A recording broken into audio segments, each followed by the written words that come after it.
Welcome everybody to the second webinar for international students. This is the pre-departure webinar for students with immigration information. So my name is Chia-Ying Pan. I'm the Director of Education, Outreach, and International Student Support coming from the Office of Multicultural Affairs, and I have my colleague here from the International Students and Scholars Office. I will let her introduce herself. Hello everyone, my name is Michelle Desikan. I'm one of the advisors from the International Students and Scholars Office, also known as the ISSO. And as we get ready to start a new academic year, we are looking forward to welcoming you all to incoming students this fall. Okay, so what we're going to do is we are going to give you a brief presentation about the immigration essentials. After that, you will have an opportunity to chat with us. Basically, you will type in the question, and we will try to answer as many questions as possible about your visa topic. Okay, as you can see on the screen here, you will be able to see a chat box, and that's where you type in the question, and that's how we are going to answer your question.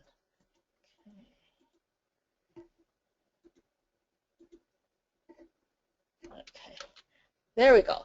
So you will see that red arrow there. You will be able to type in the question there at the end of the session. So now we're going to just give you a brief presentation on visa essentials. And if you, during this presentation, you have any question, just hold on until we're done, and feel free to ask us as many questions as you have. Okay, so we'll let Michelle start. Okay. So just to give you some numbers at Colombia, the international community, you're joining an institution with a very large international community of over 13,000 students, scholars, and family members from over 150 countries. Colombia is made up of 16 different schools where international students make up almost 30% of the student population. Last fall, we had over 8,500 enrolled students and more than 2,800 on something called practical training, which is when students, after they graduate, if they stay on and work in the U.S., we are responsible for their stay here as well. Columbia College had 568 students, and in School for Engineering and Applied Science, which is called SEAS, there was 286. Currently, we have a team of people working on processing immigration documents for this fall, and we're expecting over 4,000 individuals to add to the international community. So this is a very busy time for our office, and as we prepare for your arrival, so far we have done 123 documents for those in Columbia College and 59 for those in SEAS. So there are some important documents I want to draw your attention to. Just remember, once you arrive, you will have an orientation where we will go over all the essential information that you need to know. So what I tell you now, you'll get to hear again in more detail once you arrive. And of course, you can always go to our webpage to learn more about this at your leisure. So as an international student, you have two statuses. One is your academic, and the other is your immigration. And the ISSO office deals mainly with your immigration status. So there are certain documents that you will hear our office ask you about, so you should be familiar with, is your passport, the certificate of eligibility, which is called the COE, or more often you'll hear us talk about the I-20 if you're here in F-1 status. And if you're here in J-1 status, the document is called the DS-2019. So since the majority of our students are F-1, I'm going to talk about the I-20. But if there are anyone who's here in the J-1, I can answer those questions as well. The other important thing you're going to hear us talk about is the entry visa, the F-1 entry visa. And everyone must have this stamp in their passport except for Canadian citizens. And then there's the I94 electronic record. And I'll go over each of these in just a moment. Now, once you're accepted to your program, you are notified to contact the ISSO in order to get the I-20 document. And I hope at this point you've all received the I-20. But if not, I will later show you the link where you can go to see how you can obtain this document. So this is what we refer to as the I-20. And as of June 26th, a week ago, a new version of the same form came out. Now, most of you probably have the version, if you've already applied for the I-20, on the left. And some of you may have received the new version on the right. But please note that both are fine and valid. Do not worry if you don't have the new version. The previous version is still valid for another year. And throughout this year, we'll be updating those documents to send to you. So don't worry about it. You're fine with either form that you have. The other thing you want to make sure is that you always sign and date your I-20. So as soon as you receive it, make sure you look it over and sign and date your document. The next thing is the entry visa. So once you were accepted to Colombia, you contacted our office, you received the I-20, you then had to make an appointment at the U.S. consulate in your country to obtain the entry visa stamp. Now before you get the visa, you want to make sure that you have paid the SEVIS fee. So when I refer to SEVIS, this is the database that is used where we create your documents. It stands for the Student Exchange Visitor Information System. So you'll hear us say that a lot, the SEVIS fee. And along with the I-20, you should have received a green paper that had the next steps of what you should do. So we provided you with a link where you must pay this online fee, and usually we recommend at least 5 days before applying for the visa. When you go to your visa appointment, you want to make sure you have printed proof that you have paid this fee. So again, for Canadian citizens, please note you don't have to obtain an entry visa stamp at the U.S. consulate. You just have to present your I-20 and proof of payment of the fee at the port of entry. Now, visa wait times can vary by consular post, so you always want to check the wait time online. And we recommend that you only purchase your airline ticket once you've received this visa stamp. So if you look at your visa, it will show you the visa type, and if you're F-1, it'll say F-1 or J-1, the number of entries. Usually you'll see M for multiple, and the expiration date, which is the last day to enter the U.S. After you get this visa, you are then ready to make your trip to the U.S. So please remember that you can only enter the U.S. no more than 30 days before the start date on the I-20. So since classes this year start on September 8th, you can start entering the country as early as August 9th. So anywhere 30 days before that start date, you're allowed to come in, but not prior. So once you've arrived here at I would assume you'll probably come through JFK Airport or Newark, New Jersey. So at the port of entry, you're going to probably find yourself in a very long line waiting to see an immigration officer. And you should have all your documents prepared to show the officer. You should have your I-20, your passport, and proof of that SEVIS payment with you. And ready to show. And you must have original documents. Please make sure that you keep them on hand, not photocopies, but originals always. Before you leave the officer, they're going to stamp your passport with a date of entry, and you should see F-1 DS. Okay. Now, I know sometimes it's hard to read, but as long as you don't see a specific end date, you're fine. So as long as you see some sort of scribble that looks like a F-1 DS, you're okay. And remember, once you leave this area, you can't go back to change this. So always check your passport when you're with the officer and make sure that you see the F-1 DS mark. And also remember, one more thing is that you want to enter as F-1. Do not come as a tourist. You have to make sure you enter the U.S. as F-1 status. So now after you arrive in the U.S., you want to make sure you access something called the I94 Arrival Record. Now you can do this on your phone, you can access this at any point. But basically once you enter the U.S., you must go online and enter the required information it asks, and then select to print your most recent I94 record. And when it comes up, you should see F-1 DS. Now this shows what your status is in the United States, and you want to make sure you print it out and keep it for your records. You do not need to show this when you leave again, but every time after you enter the United States, you want to make sure that you can access this information and make sure it states F-1 DS.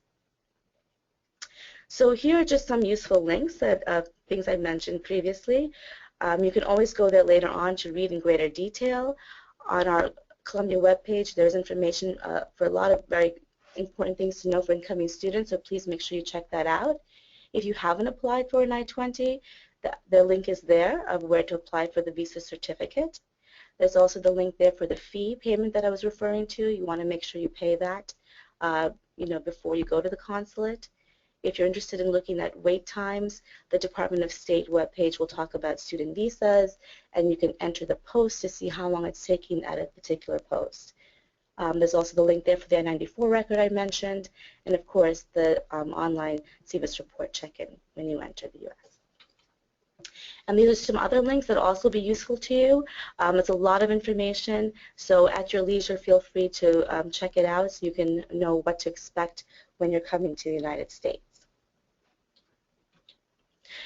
So some things to remember, I mentioned this before, but please make sure you keep all your documents with you, not in your suitcase. This has happened a lot where students have in the past said, oh, I have my documents, but they're in my suitcase, and you don't have time at the airport to sift through everything.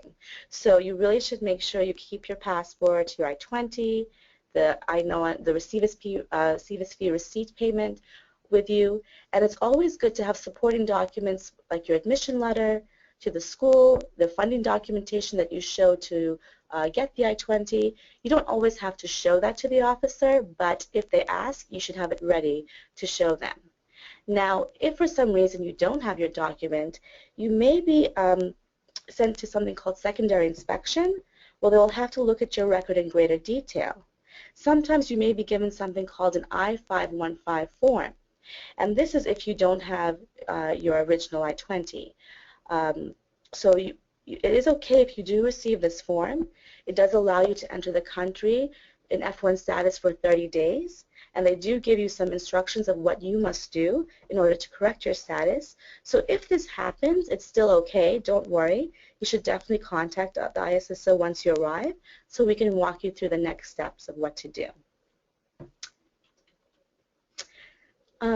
And this is just our contact information. I wanted to let you know our summer hours. We are open Monday, Tuesday, and Thursday from 10:30 to 4, and our phone hours are Monday, Tuesday, Thursday from 1 to 4. We are closed Wednesdays and Fridays. We are a very busy office as we're trying to get things prepared for all the incoming students, so feel free to call us or email us. We do appreciate your patience, as I know sometimes you may not get email right away, but we are working hard to answer all your questions. Okay, well, thank you for all the information about visa. We will take questions in a minute before we move on to the Q&A session. I want to talk a little bit about international at Columbia. So once you arrive at Columbia in a new country, a new city, and a new university with a new status as an international student, besides all these visa stuff, what you also will be able to do to embrace your new identity as international student is to participate in International at Columbia events. So what we do with the events is that there are a lot of things that we talk about for adjustment support, and that includes ISOP, International Student Orientation Program. If you are in, you will be here on August 24th, and you will have some time to make adjustment. If you are not accepted into ISOP, do not worry. There's also NSOP. NSOP stands for New Student Orientation Program. During NSOP, there are international student program too. So do not worry if you don't get into ISOP. There are plenty of places and spaces where you will get adjustment support. So we will help you with the academic culture, about talking to professor, about working with your teaching assistants, about choosing classes, all sorts of questions that has to do with studying at Columbia. We will also help you with learning about U.S. culture, you know, where do I get a bank account, how do I get a cell phone in the United States, how do I chat with mom and dad back home, all that stuff, do I have to tip this person or not, all these questions. We will help you get used to the U.S. and learn all these things. We will also have break support activities, so if you don't plan to go home during your first big break in the United States, that will be Thanksgiving.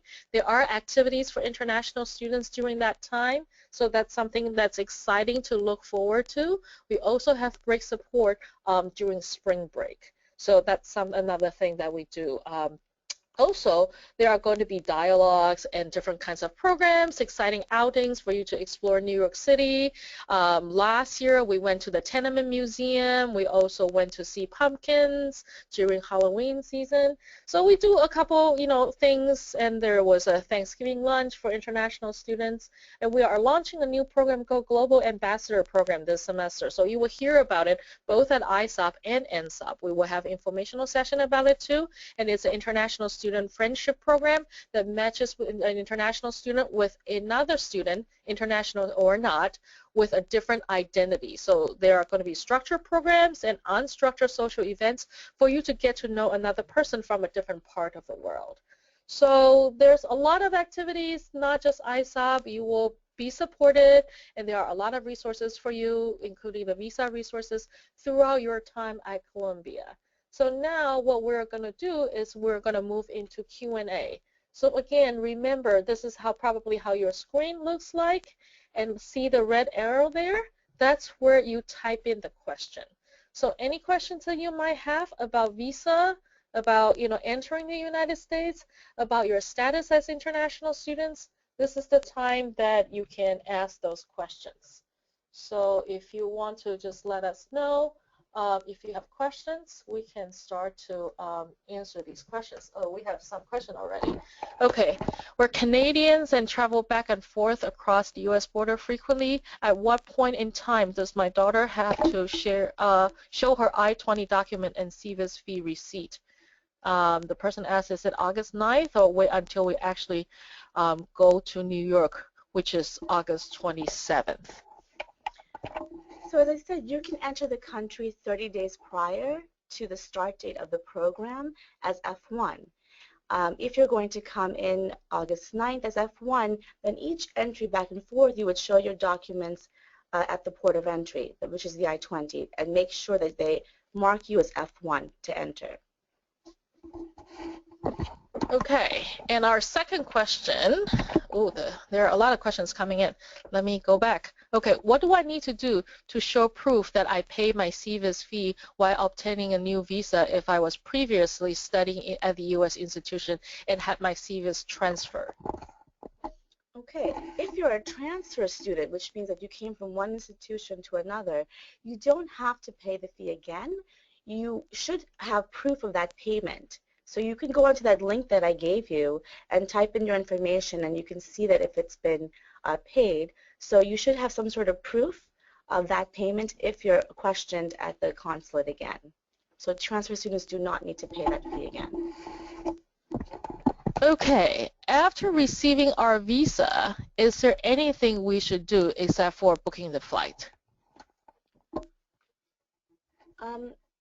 No, once you get the visa stamp and it's all good, you're fine to book your flight and come to the U.S. Okay, hi, I'm a transfer student. Okay, for the I-20, I was told that I need to scan the acceptance letter for my current school. If I cannot find my letter, would just be a screenshot of the welcome email be enough, or that would not be enough? That's fine. If you have, we prefer the letter. If you have an email or something that shows your acceptance, we will take that as well. Okay, moving on to the next question. Is the I-20 document valid for the duration of the time at Columbia? That means all 4 years, or do we have to update the I-20 at a certain time? Okay, the I-20 document, if you see, it has an end date, and so that end date is the length of your program, but if you plan to stay on in the U.S. and work afterwards or go to another program, that time will also be covered. So I don't want to go too much into detail this time because once you arrive, we're going to have a very detailed workshop about what your F-1 status is and how much time that covers. But at this point, you can know that it does cover the length of your program, and anytime if you plan to stay on and work in the U.S. Okay. Okay, now we have another question that came in. Once we enter for the first time as F-1, what else do we need to do? In terms of for immigration purposes, I hope you all did receive that green sheet that came with the I-20 where there's a step-by-step showing you of important things to note. But once you do arrive in the U.S. and you have your I-94 record, it is very important to do the check-in, the CVIS check-in. So we did give you a link. We do want you to do that within 7 days upon arrival. Make sure you go online. You don't have to come to our office in person to check in. You can do everything online and make sure you submit that so we can record that for immigration purposes. Okay, excellent. Next question we get, is there any way to check that all supporting documents sent in for the I-20 are appropriate? So as I was saying, this is a really busy time of year. We get hundreds of calls of worried students about their, I-20 process. We do say once you submit everything, we do have a 3 to 4 week turnaround time. So we do appreciate your patience as we are trying to we put your application in queue, and we are reviewing. There's a team of people who are reviewing all the documents. If there is anything missing or we have a question, we will contact you by email to inquire about that. But if you don't hear from us, that means things are probably going well. But if we do have a question, we will contact you by email. All right, so in this case, no news is good news.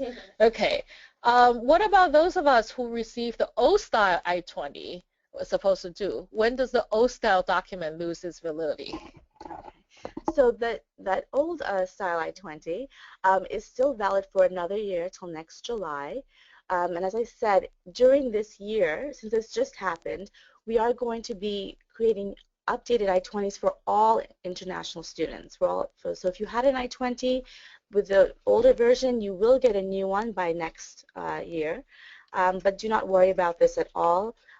Throughout the next several months, we will be notifying you by email and saying your new I-20 is ready, and you can always pick it up on campus or we can send it to you. But please do not worry about the new version. Both I-20 versions are valid at this point.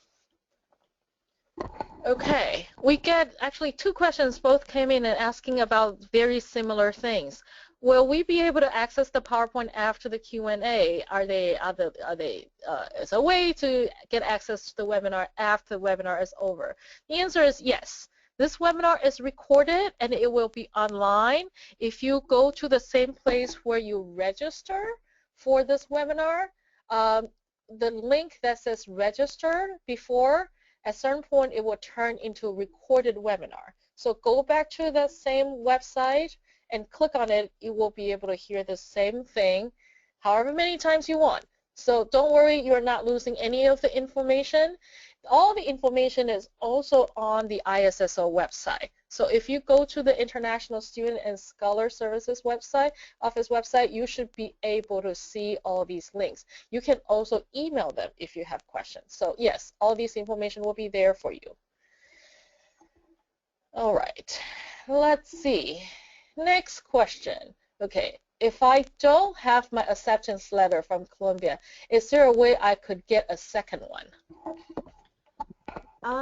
I think that's acceptance letter. That would be a question for the admissions. So I think you would want to contact the admissions office about that. Yeah, assuming that you know that you are already admitted, I would say contact the admissions office and see if you can get a second letter in order for you to get all your visa document process. Okay. Somebody asked, would I need? Oh, do you need the acceptance letters to get the visa? We definitely encourage that you have some supporting documentation. Of course, you'll have to take your I-20 and your funding documentation to show how you're going to cover your expenses while you're in the U.S. That's very important.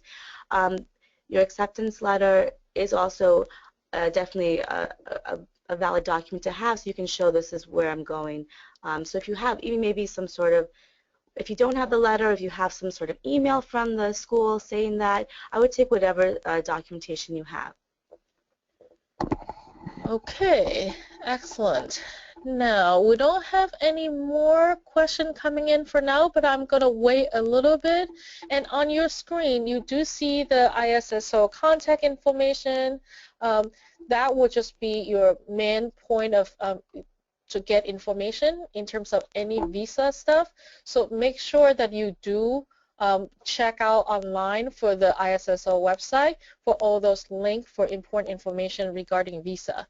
And do not worry too much after you enter the U.S. If there are questions, you can always call or visit the office for any of the updated information. And the ISSO website is now posted on the chat box, so you will see the Colombia ISSO website. It's right there, so just go online, click on the link, you will be able to find all the information there. So you're welcome to continue to post your question. If there are more questions about visa, we will wait a little bit to see if anybody else has anything that you want to ask. And oftentimes students ask us what to pack and what not to pack, how much do I have to bring to the US and all that stuff. We talked a little bit about that in the other webinar. Our recommendation is always, ask if you are not sure. Most important thing is probably all your visa documentation, things you need for school, and also your personal medication if you have any of that stuff. Make sure that you have enough for the first couple of weeks before you can get it prescribed here in the United States. So those are the things that's most important. People did ask us, what if I come from a very warm country where we don't get snow? What about snow boots or very heavy jackets, coats? Because we heard that New York is pretty cold in the wintertime.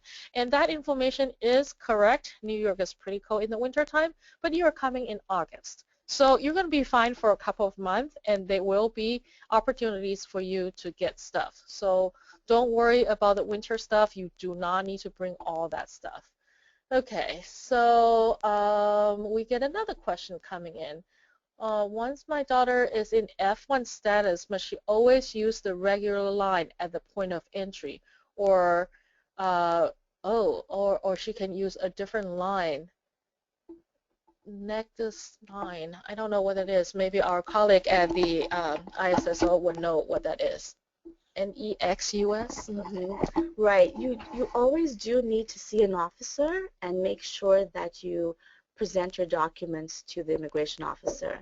So if there are other ways to get through, you want to make sure that you always go through the CBP officer. Okay, you have to show your I-20, the passport, and always make sure they stamp you as F-1DS. It's very important that you always see that stamp in your passport. Okay, any other question? We hope that we answer your question. If the answers are not clear or you have a follow-up question, you're welcome to type again and ask. Okay, somebody asked, what if we don't get the stamp that says F1DS? Should we just point it out at the port of entry? So, if you can, and I know sometimes it may be a little intimidating when the officer's there and they're going very quickly, seeing one person after another. If you are able to do so and just, say, oh, I see that maybe I didn't see the stamp or something, and if they can do it right there, that's great. If not, it's still okay. There is a way once you have come in and if there's any questions, there's an office that you can go to, but it is better to kind of, make sure you get that done at that moment, just because there's extra steps involved. So, if you can do so, I know sometimes it's hard, it's very chaotic when you're getting to the airport, there's a lot going on around you, but always just make sure you show the passport and I-20. Everything else is secondary, and if they have questions, you would then show additional documentation, but make sure you show the passport and I-20 and, see if you can get that stamp right then and there. Okay, excellent. Just to be clear, as a Canadian, we do not require the F1 stamp. Is that correct? Because we don't have a visa. Okay, so even though Canadian citizens don't require the F1 entry visa stamp in the passport from a consulate, every time you do enter. Now it depends, Canadians. Sometimes if you come by land border or if you're coming by air, we do see different things happen. So if you're coming by land border, you may get some like a paper document, the I-94, that they physically put into your passport. That's fine. If you're traveling by air, you will not see that. And you know, we do see different things with Canada, so sometimes we notice they don't always stamp, and that is okay. But the most important thing is when you do get in here to the U.S., just check your I-94 record online, the electronic record. And as long as you can, see the F-1 DS there, or you have the physical white paper, as I said, in the passport, if you're coming by land border, that will be fine too. Okay. Now that we have answered all the questions, we're going to wait a little bit. Okay, here's another question that just came in. My parents are going to New York City with me from China. They will have the visa interview with me as dependents. They have their own DS-160, but what else do they need to prepare? Okay, so if your family members are coming, they will have to come on their own tourist visa. So they apply for that separately. As an F-1 student, there's the only dependence is how it's defined in immigration is if there's a child or spouse. So, if parents are not considered dependents, they would come on their own tourist visa. So they would apply for that, and they can say, the reason why they're coming, they would have to, present documentation as just as everyone else of what their purpose is, that they have strong ties, they're going to go back home, but they would apply for a tourist visa. Okay, let's wait a couple of minutes and see if you guys have other visa-related questions coming in. One thing that we do get asked a lot is that I have to transfer in the United States. So say that I will be entering to the United States in Chicago, then I will transfer, then get to New York City, probably at JFK, LaGuardia, or Newark. Do I go through the immigration at Chicago, or do I go through the immigration in New York City? That question gets asked a lot. Right. So your first entry into the U.S., wherever port of entry that is, whether it's Chicago or Miami, whatever, that is your first entry to U.S. soil. That is where you'll go through immigration.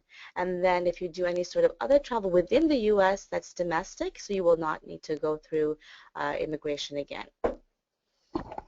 Okay, so folks, remember, the first time you come into the U.S., it may not be in New York City, but your first port of entry to this country will be the time that you go through the immigration checkpoint.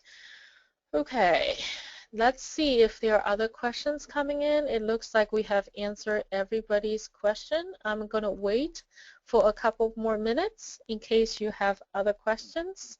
At this time, while we're waiting, are there other things that you want to ask about being a new student coming into Colombia? You can type in there too. We'll try our best to answer all your questions. We have a visa expert here who will be able to do all the visa questions. All the other questions, I'm going to try to do my best. Okay, a little bit off topic. Okay, somebody started to ask, can somebody from Colombia meet the incoming international student at the JFK airport? That's an excellent question. We wish we could do that. We have thousands of international students coming in at different day, different time. We will not be able to meet you at JFK airport, but if you have any question navigating after you get in, you can contact us prior departure and we will do our best to help you.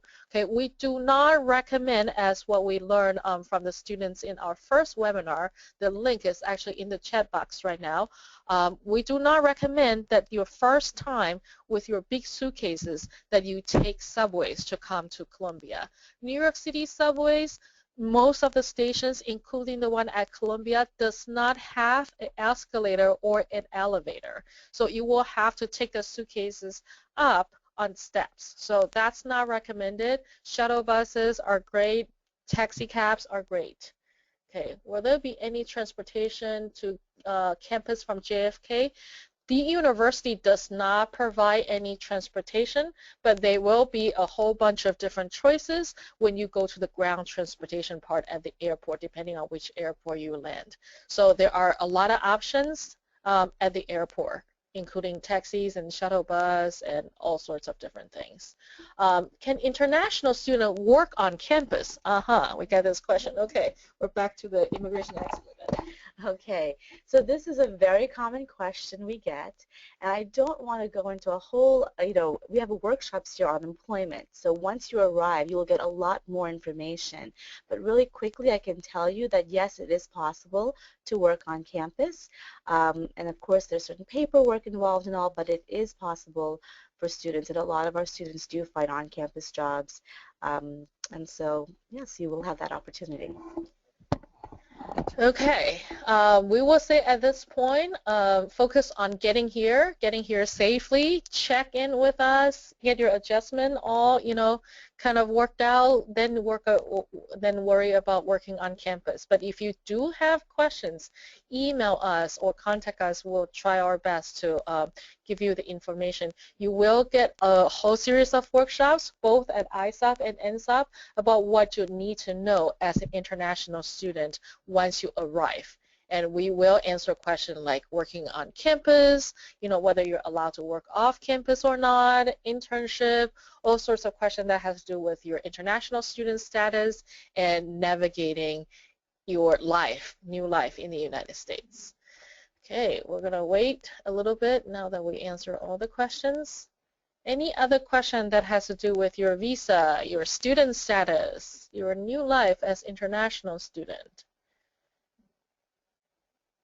We'll wait a little bit, and while we're waiting, let's see. Michelle, do you have any recommendations, suggestions for new international students? Any advice, word of wisdom for them?